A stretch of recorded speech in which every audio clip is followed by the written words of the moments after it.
Hi there, I'm Michelle and welcome back to the Canadian History, a Chronology channel. Today's episode, number 7, is about the group of First Nations peoples generally referred to as the peoples of the far north. And just as a heads up, this is the last of the videos focusing on First Nations peoples. After this video, we get into the meat of early colonization. First contact with the Europeans. But it's not over. We'll certainly see more of the First Nations peoples as we travel along the timeline when they have to face the impacts of first contact. Okay, moving on.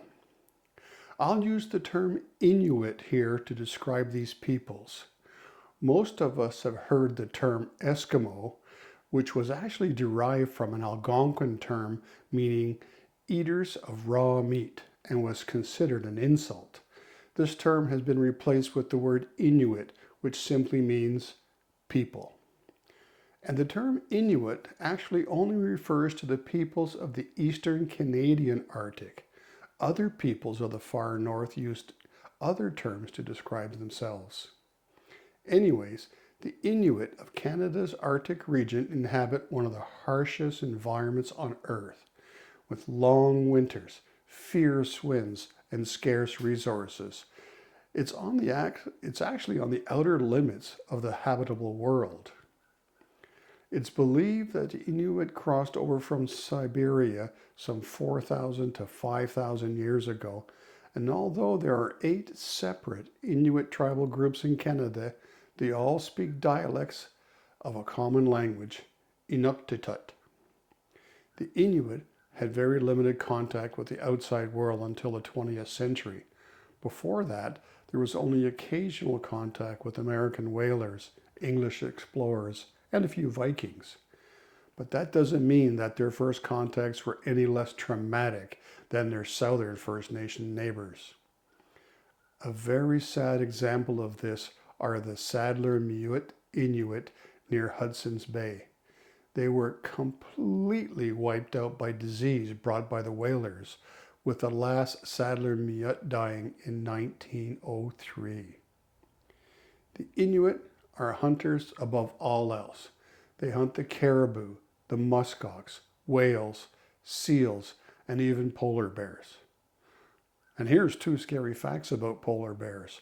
They are one of the few animals in North America that has no natural enemies. And they're also not afraid of humans and even see us as prey animals. But central to all of this was the caribou.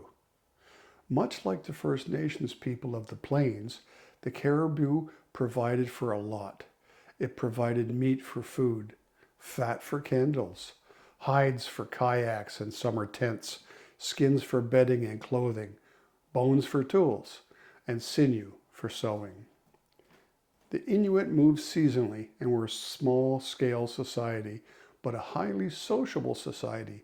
They shared all resources, including spouses. The Inuit made some important contributions to our world. The igloo, the parka, the kayak, and the umiak. The igloo is a traditional winter shelter, and it's a structural wonder. It's made of sliced blocks of fine-grained, compact snow, taking one person a little more than 1 hour to construct. And with a hole in the roof and built in the middle, away from the walls, a fire provided warmth. The parka, another marvel, was made of caribou hide and trimmed with fur. The construction basically sealed the wearer inside and kept the cold out. They were waterproof, wind resistant, and durable, and took advantage of body warmth. The kayak is so well made, much like the parka, that people the world over still use it today.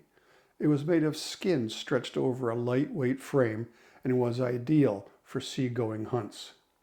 Once seated inside the kayak, the Inuit hunter attached his parka around the opening, effectively sealing himself in and making the kayak watertight and virtually unsinkable. The umiak was broader and flat-bottomed compared to the kayak. These vessels were used to carry people and supplies along the coast during the summer hunting seasons and could carry 20 or more people at a time.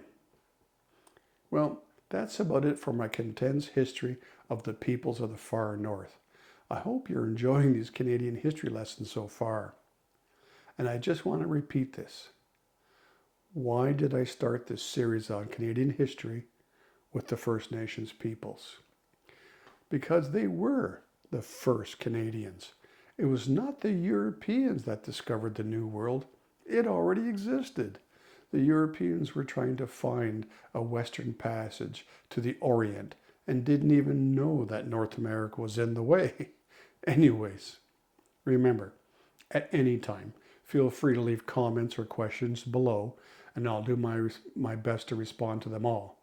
And please, be a true Canadian and be polite. And now stay tuned for First Contact, starting with episode 8, The Vikings. And if you like this content, please subscribe to my channel and give it a thumbs up. And hit the bell if you'd like to be notified of any new content. Thanks everyone, and have a great day.